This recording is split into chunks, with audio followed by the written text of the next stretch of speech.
السلام عليكم. اهلا بكم، ازيكم عاملين ايه؟ انا رنا خالد. ان شاء الله هنتكلم في الفيديو ده عن الكيمياء وما ادراك ما الكيمياء بابا الثانويه العامه اللي بتمثل مشاكل كتير بالنسبه للطلاب. ان شاء الله هنتكلم في الفيديو ده عن ازاي كنت بذاكر الكيمياء، حليت كام كتاب، ازاي قدرت انقص قراءتين وانا كنت متوقعه ان انا اجيب فيها 60، ازاي كنت بنظم وقتي، واسئله كتير كمان في دماغكم. بس اهم حاجه كملوا معايا الفيديو على الاخر عشان تستفادوا. يلا بينا. اول نصيحه، ابعد عن اي افكار سلبيه وحب الماده. ابعد عن الافكار السلبيه كأن منهج الكيمياء طويل، الكيمياء صعبه، مش هقدر اذاكر ده كله، هلمه ازاي، هستوعبه ازاي. اللي قبلك ما كانش احسن منك، اللي قدر ان هو يذاكر الكيمياء قبلك ويقفلها امتحان السنه دي اللي هو كان بيقول عليه صعب وبره المنهج، قدرت الناس ان هي تقفله. ما تاخدوش اي حاجه حجه. النصيحه دي مهمه جدا ولازم تمشوا عليها. تاني نصيحه، افهم ولا احفظ. في النظام هنا مطلوب مننا الفهم والحفظ، لان في الامتحان بالنسبه للفهم تبرك انك انت ازاي فهمت، ازاي استخرجنا المعلومه دي، وازاي ان انت قدرت ان انت تطبق المعلومه دي على حاجات تانية. بالنسبه للحفظ، الامتحان ما بيركش بيسال مباشر، بيجي مربط بين الابواب. في مقوله سمعتها: الفهم قمه الحفظ. لو انت فاهم هتقدر تحفظ. والحفظ هنا مش معناه ان تحفظ بنص من الكتاب، لا، الحفظ هنا معناه ان انت ازاي تقدر تعبر عن المعلومه اللي انت فهمتها بطريقتك ايا كان. المهم ان انت مش حذفت حاجه من المعلومه اللي انت فاهمها، انت عبرت عنها. فهنا معناه الحفظ. فالفهم يؤدي الى الحفظ وليس العكس. ثالث نصيحه، ذاكر اول باول وما تركمش. ونذاكر ازاي؟ لما تذاكر خلاص انت خدت الدرس بتاعك، روح ذاكره في نفس اليوم. هنذاكر ازاي؟ انا عن نفسي كنت بقرا كل تفصيله في الكتاب، ما كنتش بسيب اي نقطه، لان امتحان ثانويه عامه بيجي ابن سطور وبيجي عن الاجزاء اللي احنا كطلاب يعني بنبدا ان احنا نهملها وما بنركزش فيها، دي اللي بتيجي في الامتحان. فكنت بقرا كل تفصيله بالتفصيل، بفهمها وبستوعبها، وكنت بحفظها، كنت بعبر عنها يعني بالطريقه اللي انا فاهماها. كنت بفضل ان انا بعمل حاجه صغيره في الاخر. كنت بعد لما بذاكر الدرس كنت ببدا اعمل مش ده دايما، بس في حاجات معينه اللي كنت بحسب ان فيها حفظ كتير وفهم كتير قوي، كنت بعملها في حاجه شبه مخططات، خرائط ذهنيه، جداول، كانت بتسهل عليا ان العقل ده يستوعب المعلومه. ما تراكمش اي حاجه في الكيمياء. يعني ما تقولش انا هذاكر الدرس ده مع الدرس التاني، اصلا مش قادر اذاكره. طب انا هذاكره اي حاجه وابقى اذاكره كويس المره الجايه. الوقت مش هيسعك وما ينفعش ان انت تراكم اي حاجه. المره الجايه اللي انت هتذاكره فيها دي الافضل ان انت تبقى تراجع عليها مش تذاكره. عدد المصادر. بالنسبه للشرح، انا بالنسبه لي كان يبقى ان انت عندك مدرس واحد في الشرح هيبقى افضل من تعدد المصادر الكتير بالنسبه للمدرسين، لان كل مدرس بيشرح بطريقته بطريقه مختلفه. الافضل انت اختار مدرس يبقى موثوق منه ويقدر يوصل لك المعلومه، لان كل المدرسين هيوصلوا لك المعلومه اللي موجوده في الكتاب وكلهم هيوصلوها، بس كل واحد بطريقته. فالافضل تختار مدرس واحد بتقدر تفهم منه وتستوعب منه. ممكن تستعين كمان بمدرس تاني لو في حته مبهمه المدرس بتاعنا مش عارف يوصلها لنا، مشغول، كل ما نقول له ما تاخدوش اي حاجه حجه. مش يعني معنى مثلا ان انا قلت لكم ابداوا ان انتوا اعتمدوا على مدرس واحد يبقى خلاص ما تدوروش على مدرسين تاني في الشرح. لا، دوروا بس في حاجات مبهمه، حاجات كده نادره يعني، مش تعتمدوا عليهم قوي. الحل، حليت كام كتاب وايه الافضل، نحل كتب كتير ولا لا؟ النقطه دي مهمه جدا.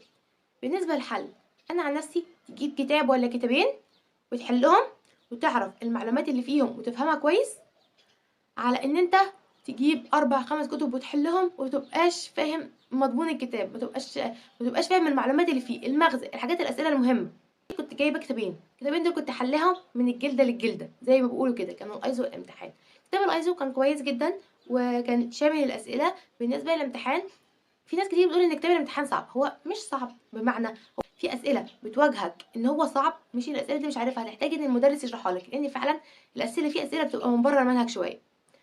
وكنت كمان باعتمد على مدرسين اليوتيوب في الأسئلة. زي كنت مثلًا في مدرسين بتبدأ تعمل مراجعة على الباب الأول، مراجعة على الدرس الأول، بس بيحلوا مراجعة على شكل أسئلة مش شرح.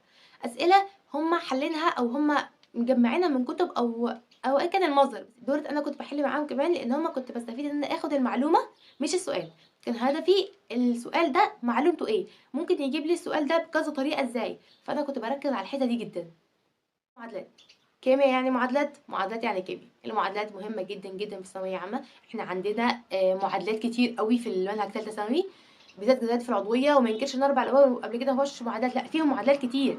المعادلات كتيرة جدًا، فإن أنت تحفظ المعادلات ديّة أنا مش هاقدر أقول لك احفظها بمعنى إن أنت امسك المعادلة واقعد كُر فيها. زي مثلًا إيه، إن زائد هاديك إن وتكتب بقى الحالة بتاعتهم solid والّا aqueous ومش عارفة إيه والشروط والوزن، هياخد منك وقت كتير ومش هتحصل أي حاجة.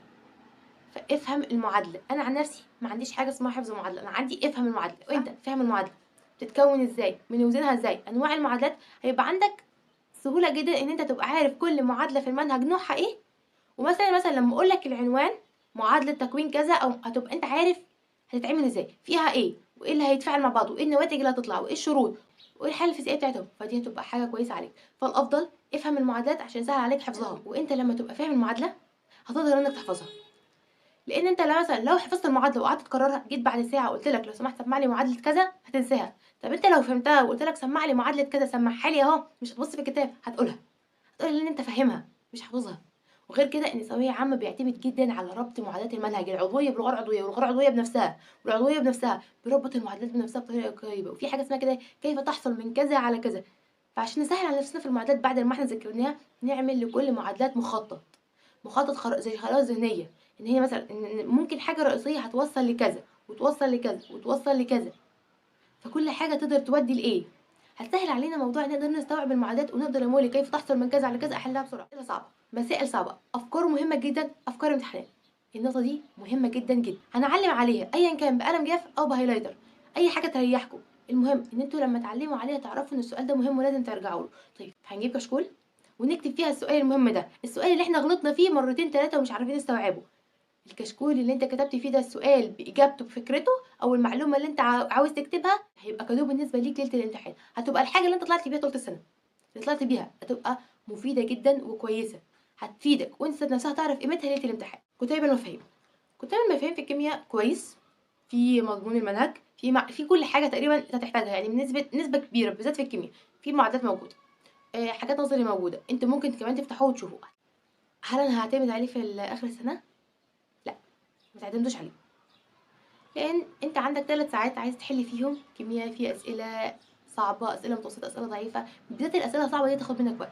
فانت لو اعتمدت على كتاب المفاهيم ان كل شويه هتفتح تدور على المعادله، تدور على الحاجه النظري، تدور على المعلومه اللي انت عايزها عشان تحل بيها السؤال، انت عندك اسئله كتير. هل هتلحق كل سؤال تبص عليه تبص في كتاب المفاهيم؟ لا. فكتاب المفاهيم ما نعتمدش عليه الا اذا كنا هنستعين بحاجه احنا نسيتها. فخلينا ننسى خالص ان احنا داخلين امتحان اخر سنه ومعانا كتاب مفاهيم. احنا داخلين بورقه الامتحان بس. قبل الامتحانات بشويه نفتكر بقى ان احنا معانا كتاب مفاهيم، نبدا نفتحه ونشوف فيه ايه. انما طول السنه بننسى ان احنا عندنا كتاب مفاهيم. وهنا انا قلت كل حاجه مهمه في الكيمياء، وحاسه ان هي تقدر تفيدكم من تجربتي طبعا، وهتبقى مفيده ليكم. كده انا وصلت لنهايه الفيديو. ما تنسوش تدعموني باللايك والاشتراك وتفعيل الجرس. ولو حد عنده اي اسئله يكتبها في الكومنتات. السلام عليكم ورحمه الله وبركاته.